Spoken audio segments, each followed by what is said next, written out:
Welcome to the Town of Richmond meeting of Water and Sewer Commission, December the 18th, 2023.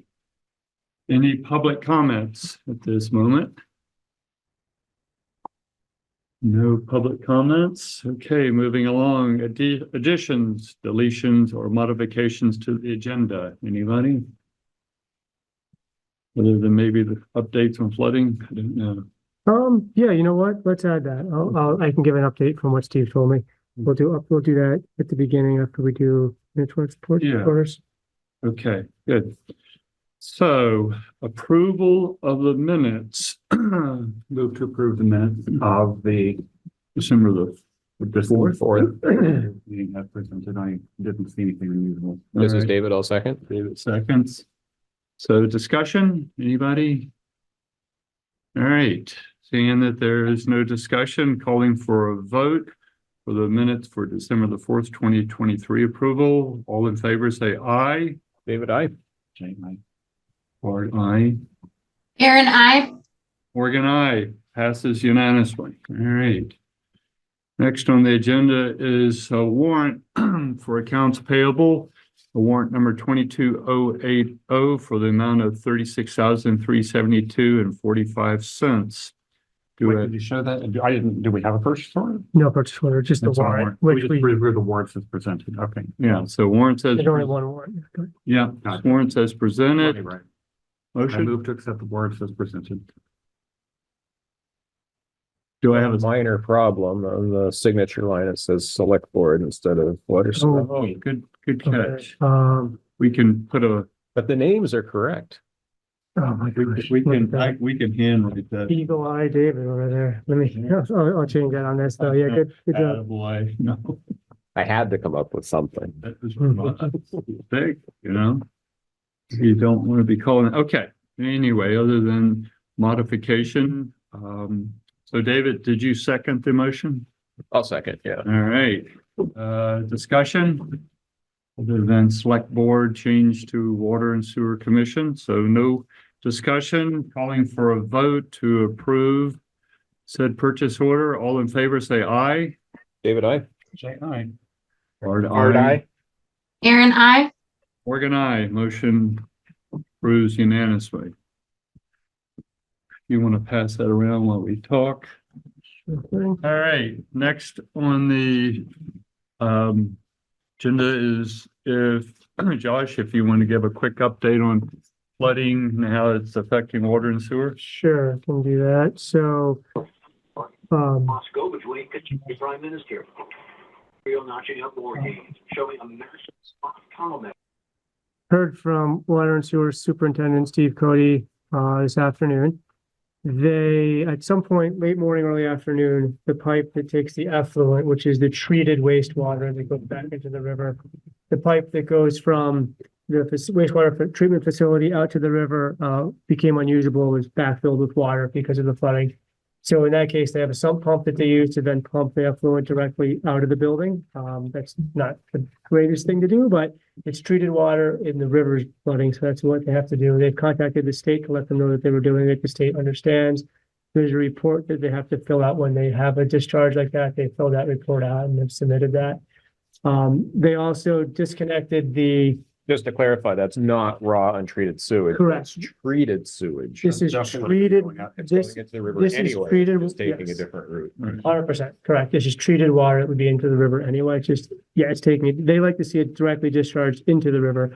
But in these times, we can't do that. And that's better than it overflowing into the plant and filling and flooding the plant. Right. So they've got that workaround in place.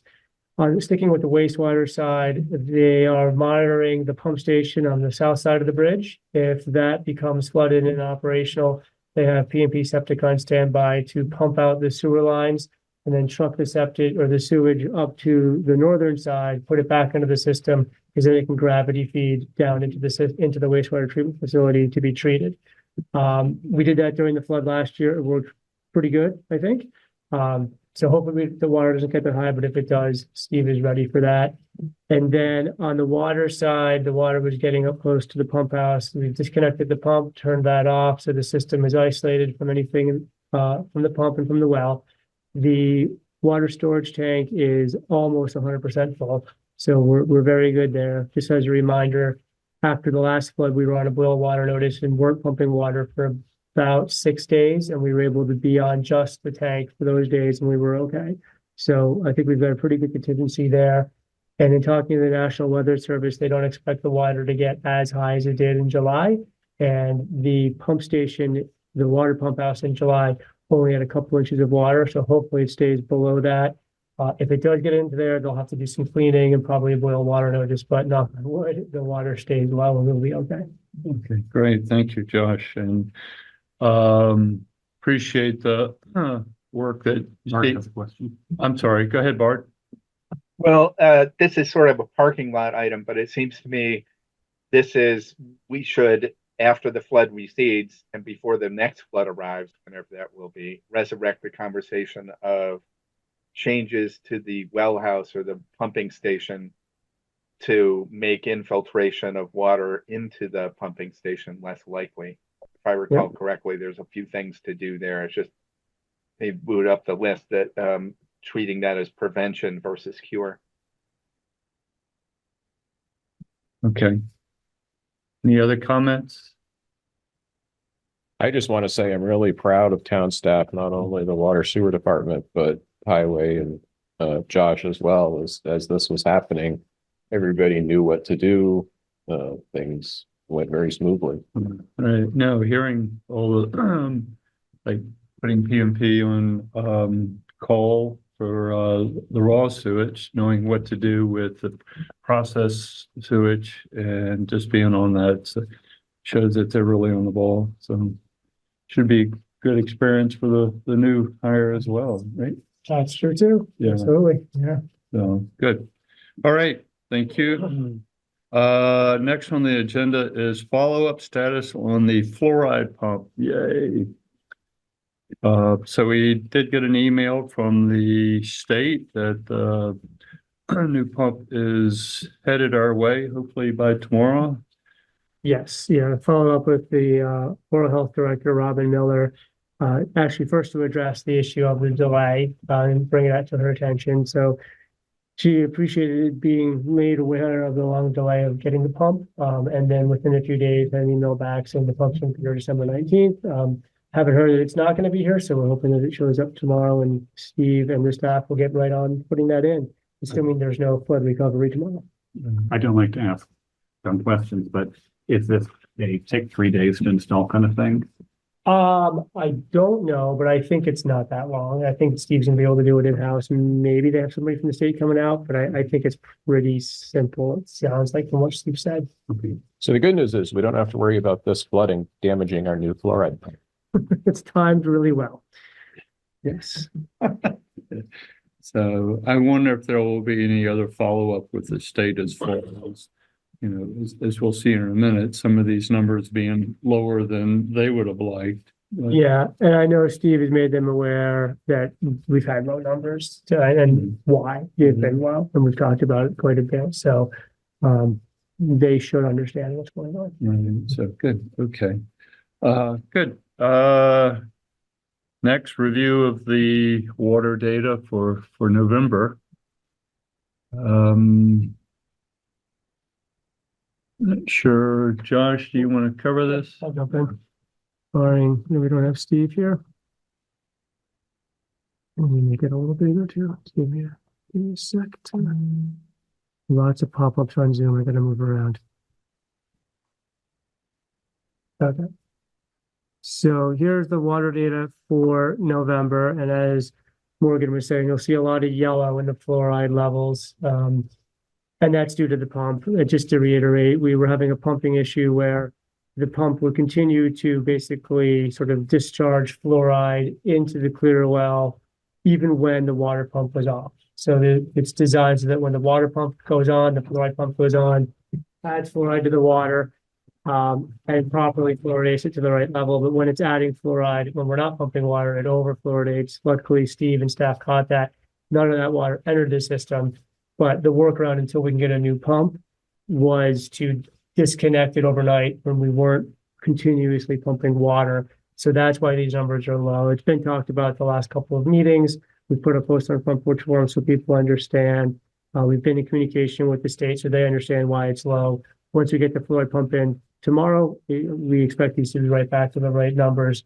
For the months leading up to this, we were, in the range like every day except for 1 or 2 during the month. So we were doing really, really well.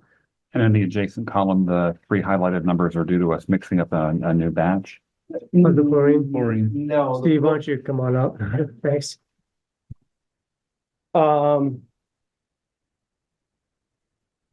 That's the chlorine levels. That is purely, we have to monitor that all the time. One thing that we've done though, and we did it at the end of actually in December. We took the chlorine barrel that we had over there. We drained it out. We cleaned it out. And there was literally about 10 gallons of slime and sludge that had accumulated over the years in it. We've started with a new batch of chlorine in it, and it's now crystal clear. You can see the bottom, and it should be better numbers going forward. That was one of the things that we think was affecting our chlorine numbers. As far as going up and down. They go up and down Regardless. according to how much we pump, Right, according to the temperature even, right. affects it a lot. So yeah, we try. One thing that the state, or I don't know if you've talked about this, going forward, they don't really feel that we have to test at the wastewater treatment plant anymore. Everything gets tested at the water house. At the water house, okay. Yeah, and that's this column here. And the state, That'll go yeah, away. the state did their sanitary survey, I think in the late winter, early spring. And as we've discussed before, the previous superintendent kept chlorine really low. So the state saw those numbers and they just wanted to make sure that we tested the end of the system to make sure there's enough chlorine throughout the system rather than just at the beginning. They directed us to do that until the end of June. We actually continued to do that for some months afterwards.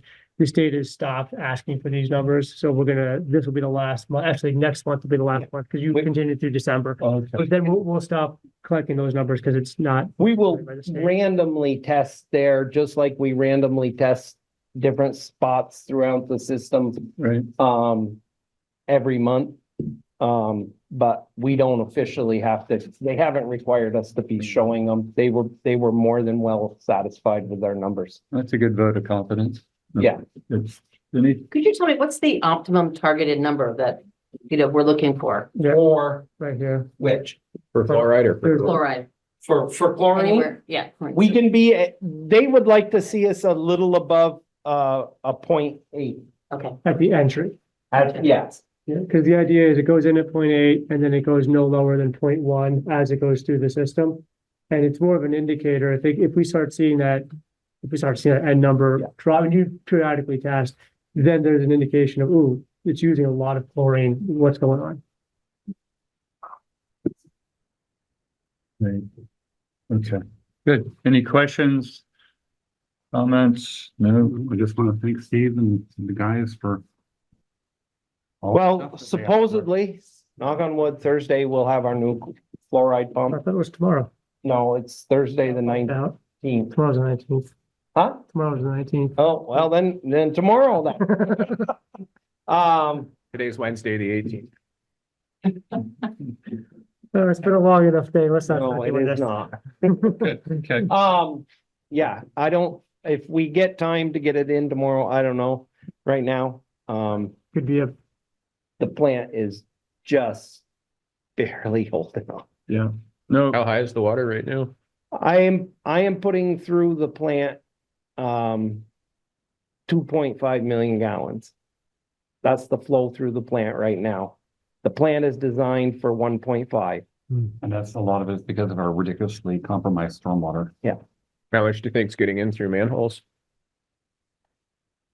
I would say a fair amount at this point. I mean, it's over at Bridge Street. At 4 o'clock, when I checked the pump station, it was still 4 inches from going over the top. I haven't had to stop. That high? Yeah. I haven't had to stop the pump station yet, but I anticipate after the meeting, I'm gonna check it. And I'll probably have to stop it and get P&P to pump that side of the thing again.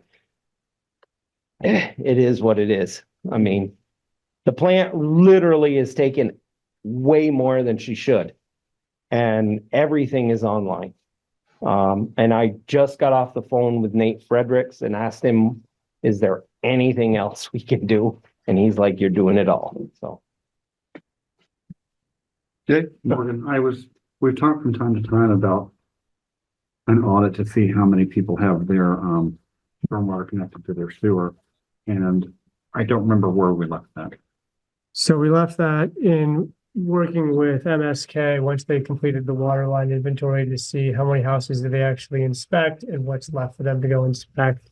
We need to do a follow-up with MSK. They, I think, have come to the end of their review of the water line connections, but Steve had some questions on some data that looked like was maybe missing. So we're going to do a follow-up with them, hopefully this week or next, to find out kind of where are we at and before we finalize and sign off with them. And then we'll talk about stormwater connections. I'll sleep better at night when we're not getting that massive amount of infiltration. I mean, at 12:30, we had to turn the sub pump on because it could not discharge into the Winooski anymore. And what the discussion with Nate is, and I believe we're all on the same page. At this point, the Winooski is backflowing into our plant. And we can't keep it out because there's no check valves, there's no shut gate valves. There's nothing for me to stop it. So our only thing is to keep that sub pump pumping it out. And that limits how much we can run through the plant. So the Winooski's working against us in a lot of ways right now. So we're basically pumping also Winooski water back. Yeah, we feel that the effluent discharge pipe now has become an influent pipe into the plant. And the sub pump that we have just can't keep, it can keep up with our flows, but it can't keep up with the Winooski coming back in all the time. Okay. Two more questions. One, regarding the sump pump, during the summer's flood, we were worried that the sump pump was going to hold out. Is this the same sump pump? I put the fan on it and it hasn't tripped out once. But is this essentially the same sump pump? Yeah, it is. That part of the 20-year plan? It is, and I actually have talked with Holt Tanner this afternoon too. So they are aware, they want to see what kind of flows we're putting out and stuff. One of the things that I've told them is they had us reconfigure our SCADA system and our chart recorder. It maxes out at 1.5, but the actual flows going through the plant show up on the actual flow meter down there. So the plant's been maxed out most of the day at 1.5, but you can go down and look, and Brad saw it at 3 something, which literally means it's 3 million gallons.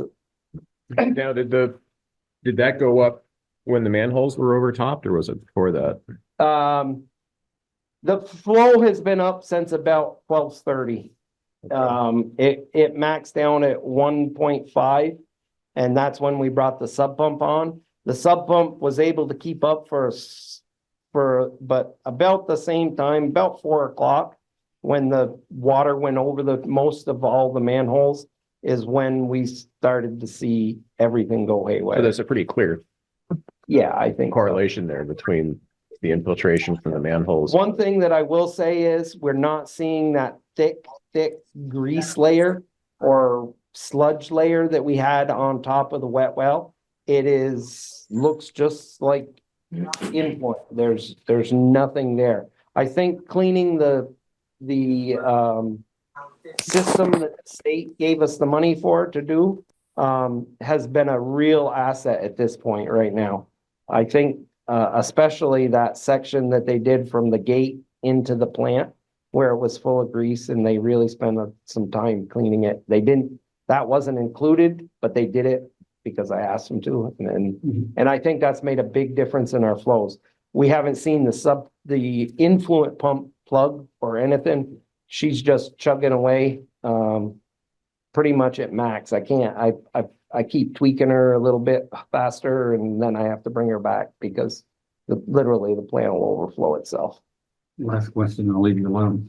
You referenced that we have no way to prevent the Winooski from coming in. At this point, in the 20-year upgrade, my understanding is that the effluent discharge is going to be completely different. They're looking at having a pressurized pump system out of our plant into the Winooski. And if that is set up like that, then it probably would have a check valve and all those things that wouldn't happen. What is the diameter of the effluent pipe to the Winooski? The one that comes into the plant, the effluent discharge where it leaves the plant, I believe is 12 inches. Okay. And it carries all the way out. It goes through second base. There's a manhole. And then there's another manhole just over on the edge of the Winooski. Yeah. And then it discharges out into the middle of the Winooski. Mhm. And then there is the chance that the end of it gets covered with silt or something. Has that ever happened? I haven't heard of it, but Yeah, I I haven't either. mean, they've located it in a place that is, doesn't collect silt. Yeah, For now. There is that chance, the way that it changes. well, the river has moved since Yeah. that was put in. Yeah. I think we've touched on this before, but why the manhole covers or those ports are, why don't we raise them 4 or 5 or 6 feet? Well, my answer to that is, and doing research, we could do that. Do you really want to look at those 4 or 5 feet? And then you can't raise the ones in the road. Right. So my answer is, Slow traffic down. it would. Plumbing, man. My answer is, let's maybe look into some sealed manholes. Yeah, Do the Yeah, same I thing. think we've got to go that way. I really think, I had alluded last week that I think we need to look at flood-proofing Yeah. our system. Yes. Yeah. And then we're not even talking about the water house right now. Right. Yeah. No, but I worry that just one really bad event like what we had this summer, or what Yep. we're having now, and we're trucking all of our sewage to another town. this is what, the third flood in 6 months? Basically, yeah. Pretty much. That's This, true. this was a very dramatic way to ask for your Christmas list, Steve. I didn't leave the faucet running. So, for the record, are we calling this another 100-year flood or something else? I don't know. I was told that Montpelier's looking at peaking at about 1:30 in the morning. So we're gonna be after them. And it's just going downhill. Yeah, Essex is somewhere in that frame too. When I talked to National Weather Service, their first words were, it's not gonna be as bad as July. Here's where it's gonna get to. Here's But what I'll tell it's Still you. pretty bad. It is up to within a foot of the top of the dugouts again. And it is I haven't seen it. Esplanade. Ago. To get back to the plant to check it one last time, I'm gonna have to be very careful. Go slow. huh? So there's Yeah. water standing in people's yards at this point. Not quite, but it's getting up. It's getting up there. I mean, it's around Stone Corral and the swale. Mm. They're almost running over Esplanade. There must be pretty intense head pressure over those manholes dumping Yeah. river water into the system. Yeah. I mean, the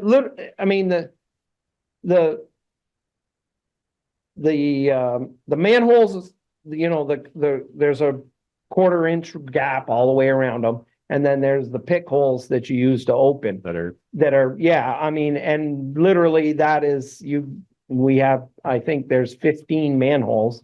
So you assume all of them are running water in.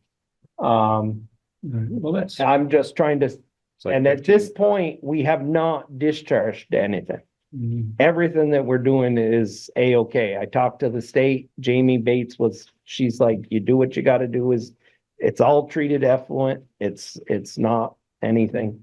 Those leaking manholes would be like 15 4-inch pipes constantly dumping in. Could be, yeah. And so, well, it sounds like this flood proofing or manhole covers and then putting. I think it's stuff we need to look into. Yeah.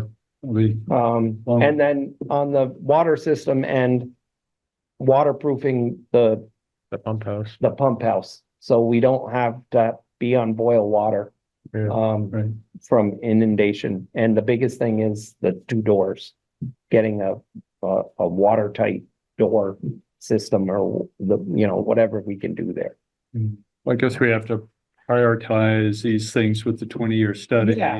and then, I mean, the priority is keeping the plant running, right, and that's what we're trying to do. These are things that I think will make life easier for future. This isn't gonna stop happening. right. Okay, And the difference between this flood and the one in July, the water rose way faster And this one. in this one.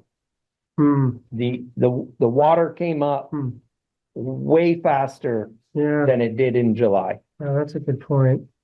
Yeah, 'cause I I think, mean, they may tell you it's not as much. but it's coming faster. But It won't peak as high, but you're right. I think in July, it was over the bridge mid-morning, maybe? Yeah, Yeah. Well, yeah, either way, I think, yeah, basically. this one, when Pretty it quick. went, from the time it went over the bridge to the time it went over Esplanade was way quicker. Hmm. all right, let's move I along. would agree with that. It came up a lot faster at the farm.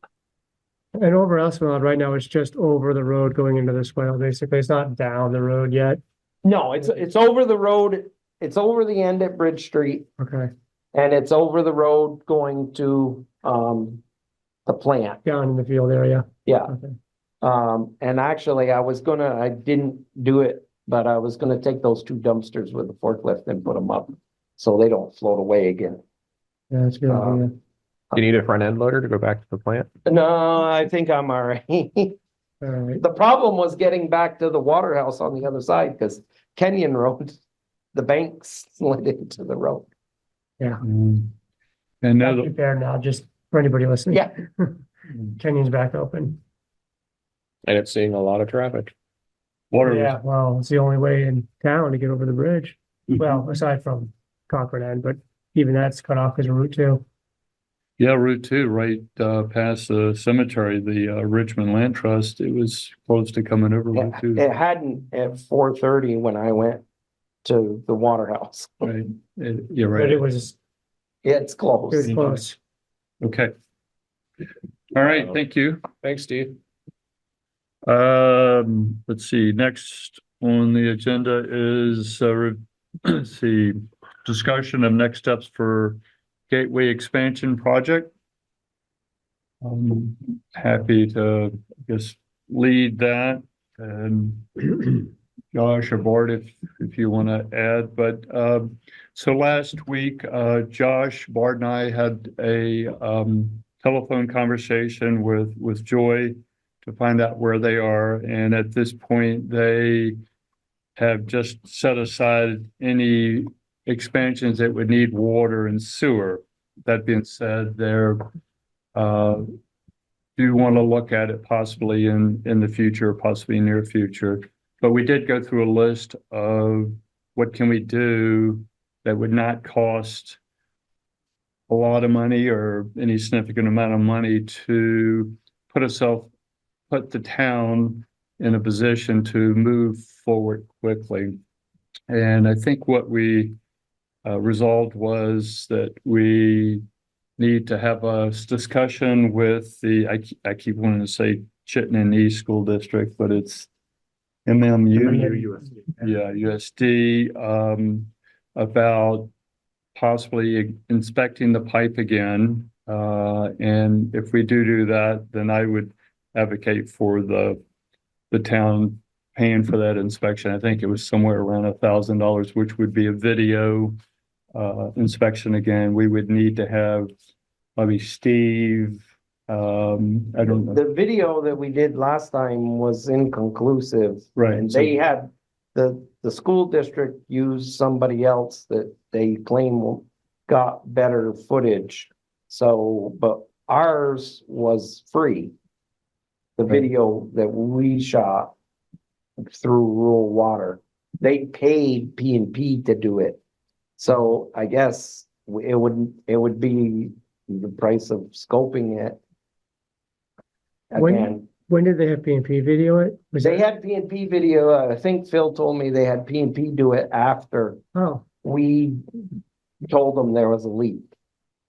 because they were trying to find a leak and Yeah. they never and- found And it. we could probably, Phil could probably get us footage of that Okay. if we wanted to look at it.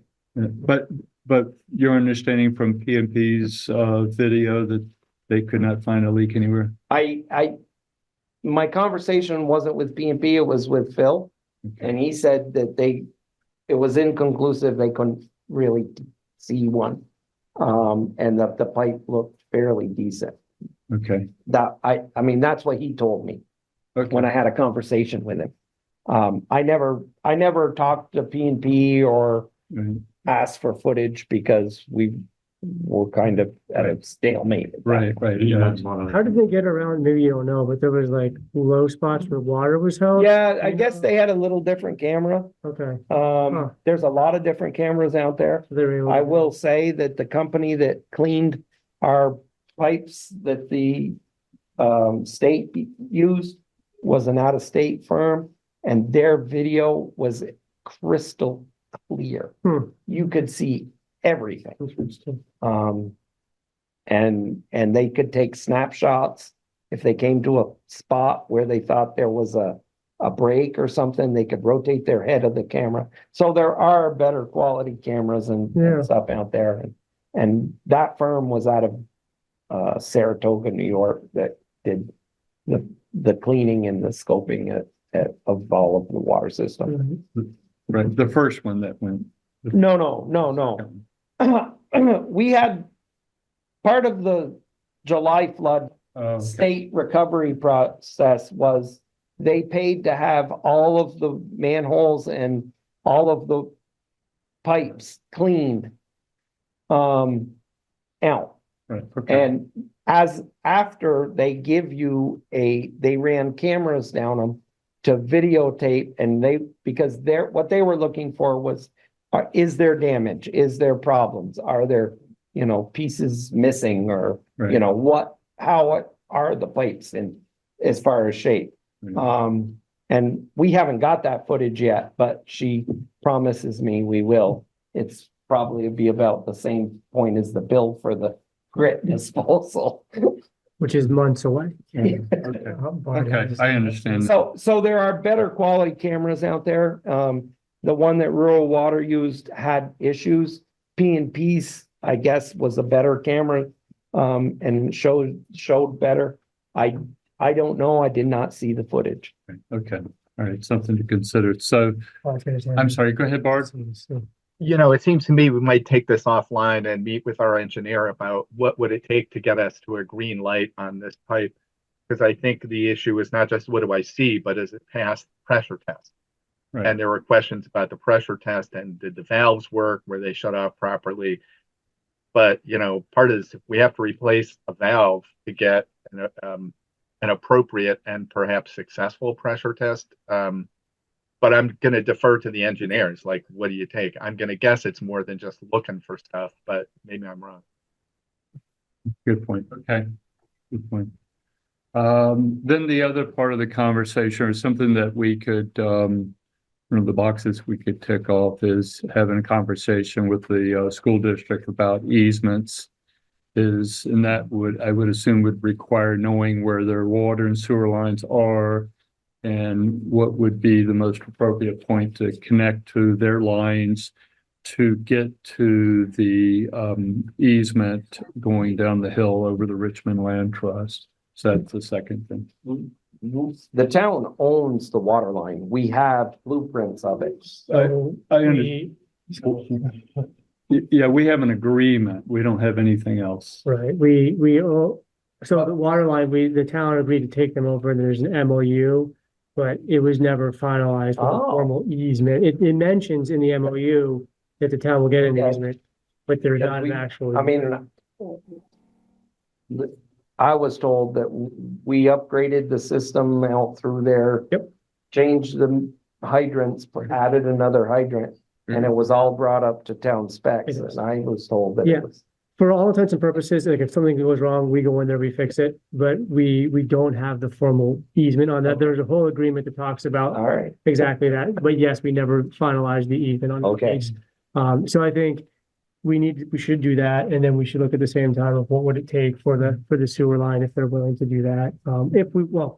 First we have to determine if we want to take them to the sewer line. Right. Before we get, let's not get ahead of ourselves. Yeah, we've got to sort out the sewer line first, and then the second part is Yeah.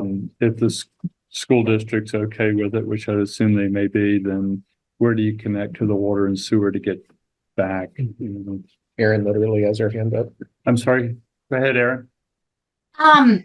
So I'm just asking because I don't understand. So if the REAPs have tapped out and are gonna go with their project that doesn't require water and sewer, I understand that there are issues with the school line and we probably need to iron that out to make sure that the school has what they need. But why would we still be talking about easements and getting water and sewer over, like through the land trust property, if the REAPs don't want it and there's no other gateway proposals at the moment? I'm just asking because I don't understand. I'm not like. I think it's a good question because what the REAPs are talking about is actually two phases. Back of their property, they're talking storage. And that's what they're immersed in, so to speak, at the moment is storage units. Get those done. They'll probably be busy into and maybe through the next construction season, getting those in place, permitted, built, rented, all that stuff. It's work. They also said they are still potentially interested in housing up front. And what we've said to them on a couple of occasions is you should do a pro forma or business plan with on-site water and sewer and off-site water and sewer.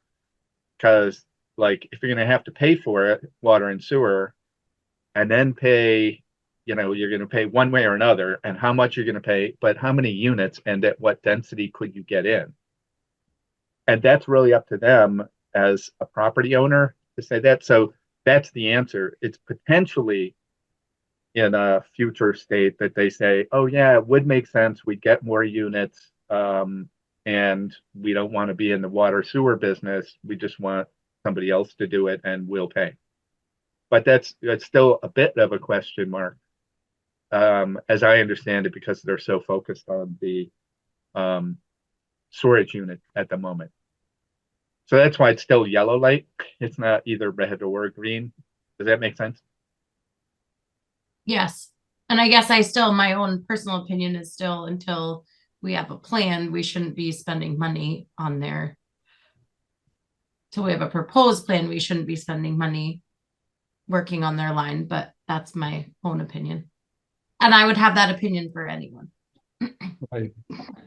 Yeah, so there's still some moving pieces there. I think Aaron, we wanted to clear up some of these things because if they came back and said, we really want to do this line, probably for us to go through these couple items is going to take 2 months, 4 months, just because it involves the school lining things up. And I think we're trying to avoid the amount of time it takes to complete this project.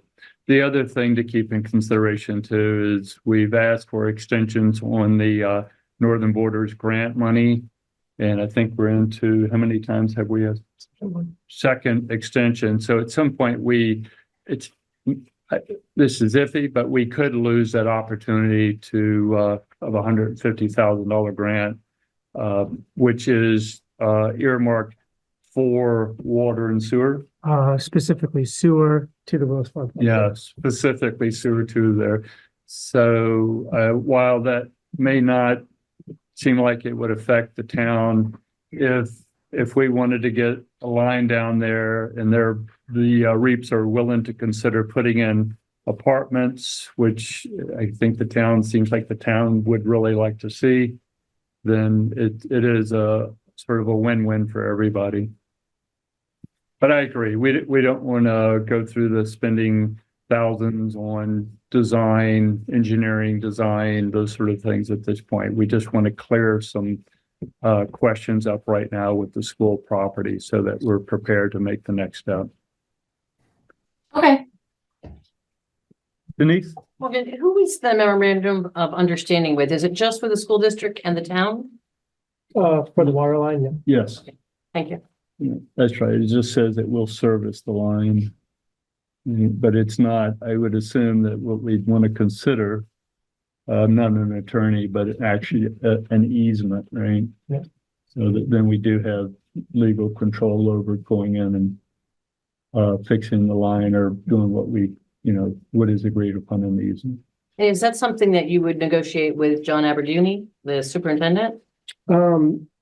Yeah, and they might have to go to the voters. The voters have advised us that we need an easement from the school. They might need to ask the voters of the school district to grant that easement. I think the easement for the water lines, we already have the MOU in place, that it's the town line, that should be fairly easy. And even if we got to the point with sewer, I would imagine, saying yes, it's not our responsibility, might be also not hard to ask. Right. All right, any other questions on the gateway? So I guess we just move forward on trying to figure out what we need to. Yeah, do sounds next. like talk to Tyler maybe and take a look. Yeah, I think that'd be our biggest next step there. Kind of see, yeah. Okay, thank you. All right. Next, review list of water and wastewater items to be repaired or replaced.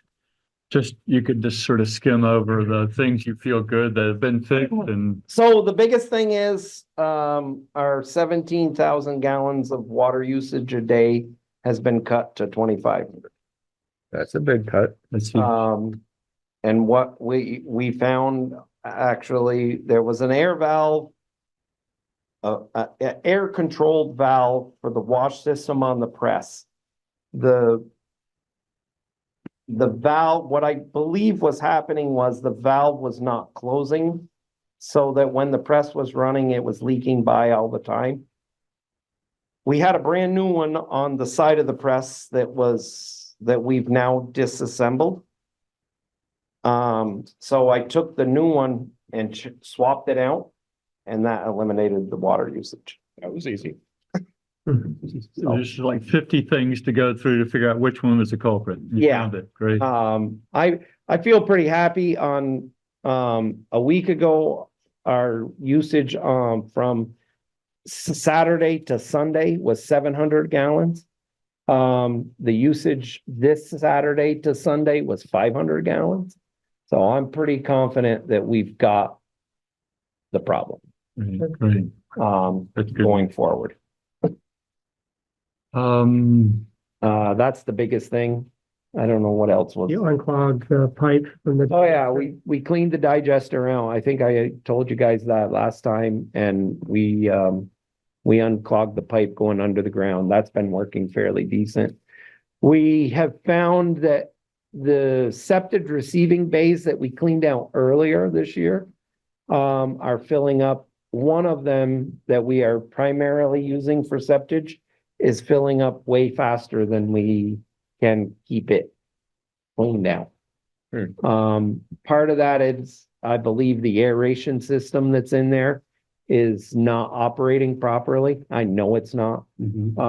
So the priority there is we've gone from once every couple months of hosing it out to once a week, until we get time when we can get down in there and actually fix the aeration system. So we're just trying to keep it. There was probably, I was down in there, there was a good foot to 12 to 14 inches of gravel, silt, dirt built up below the aerator set up probably 18 inches. It's not up to the top of them. And what I noticed was when I was down there was a lot of the aerators, the diffusers on top are ripped or torn open. so they're not working properly. And they're just getting clogged up as well. or- They don't clog, they just blow in one big spot, versus all, yeah. Okay, So we've got that on our list of things to do. We're trying to make adjustments so that, we're keeping it cleaner more often by hosing it out with a fire hose until we can get down in there and get the diffusers fixed. okay, great. All right, Yeah, I think those are the highlights. Pretty much, yeah. great, thank you. Questions? All right, no questions, no comments. Discussion of improvements for flood resiliency. So here's a question. Okay. It's kind of out there. If we anticipate that manholes are going to be underwater, would it make sense to do something like run a bead of caulk around the seam and put rubber stoppers in the holes or something? I don't know how much that would stay, the actual sealed manholes that I've seen and asked for some prices on, they literally have a gasket and they actually bolt in place. So, Like things that like flanges, they flip over and then you just screw them down. no, they actually are bolts that recess into the covers. Wow. So when you put the manhole cover down, you bolt it and the bolts hold the cover sealed to the thing. It requires, the ones in the road, we would have to cut around and remove the hole. It's a Right. completely new ring. Right. Okay. No way manholes are round? Because the squares fall in the ground, fall back in. But, riddle me this, last winter, a lady in St. Albans fell in a manhole walking her dog late one night and the manhole cover was in with her. So figure that one out. And it was Maybe round? cranking the cold, I don't know. That's one of those brass and iron things. Okay. Got it. But yeah, it's impossible to make one fall in. So we're just gonna be moving forward with that one as far as the. Yeah, I think we need to, I mean, my going forward is I'll start to look at prices and see. Part of that is, getting the engineering, study back from the Holt Tanner. They inspected all the manholes.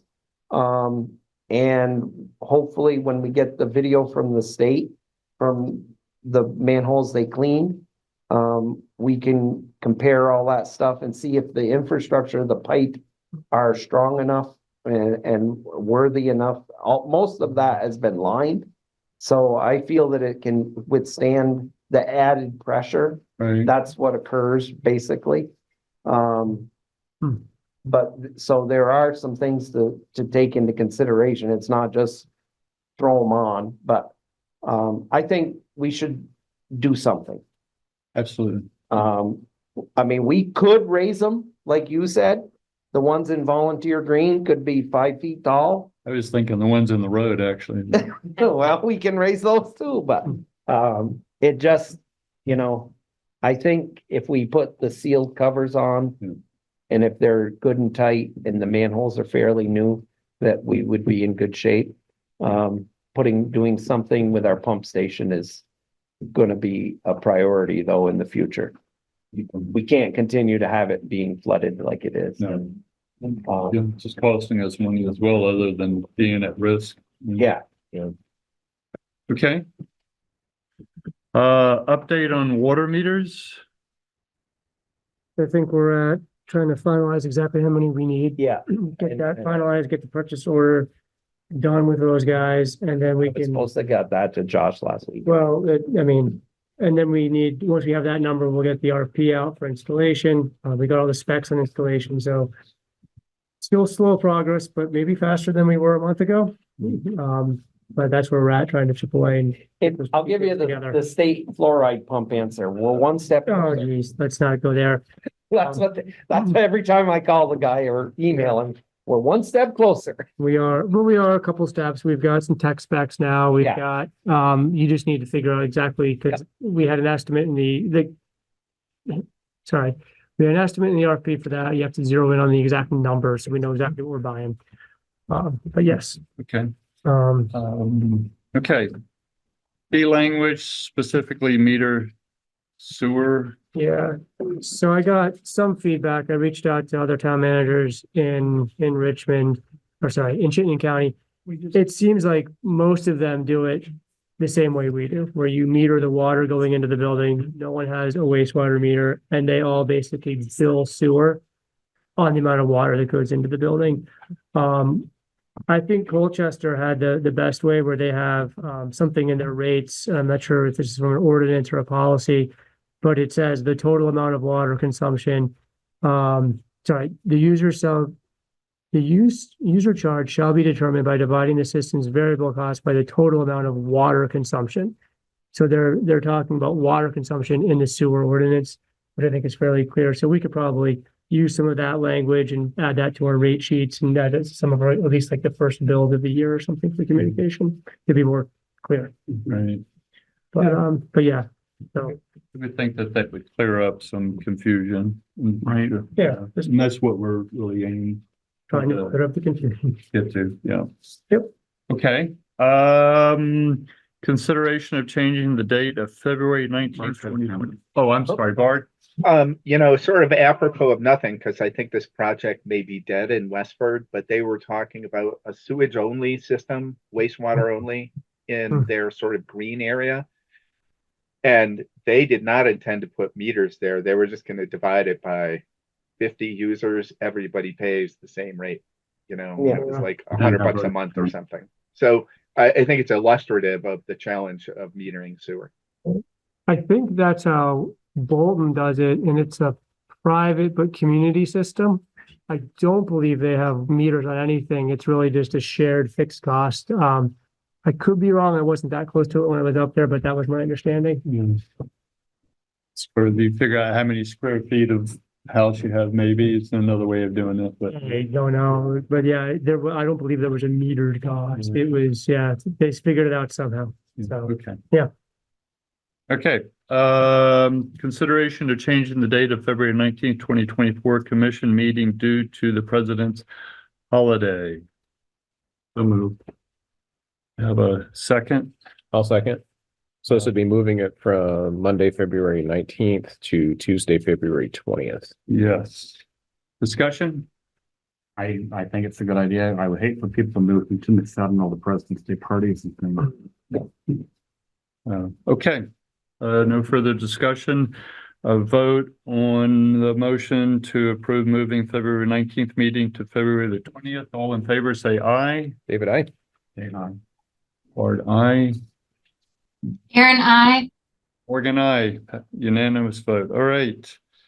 Discussions for items for next agenda. Flood follow-up and flood resiliency. Yes, I'm sorry, Jeff. Oh, I'm sorry, Aaron, go ahead. Do we need to move the meeting on January 15th for Martin Luther King Day? Or did we already do that Yeah. one? I think we did New Year's Day and Martin And Luther that King. one together? Yeah, so we'll have a couple of Tuesday meetings in January. I think we've already done those, so we should be Cool. covered. Thank you, Aaron. Thank you. Mhm. So flood resiliency. Flood survival. Flood survival, fluoride pump. Yeah. Well, Updates on water meters. yeah, we'll have our usual stars, water meters. To-do Maybe list. we should talk about Steve's wish list again of flood. Is that for Yeah, Christmas? The flood follow-up. Yeah. Yeah. That's under flood follow-up. Okay. Right. Okay. Okay, all in favor, say aye. Aye. Aye. I. Unanimously passed. Thank you, everybody. Thanks, Steve. Thanks, everybody. Thanks, Meeting y'all. adjourned.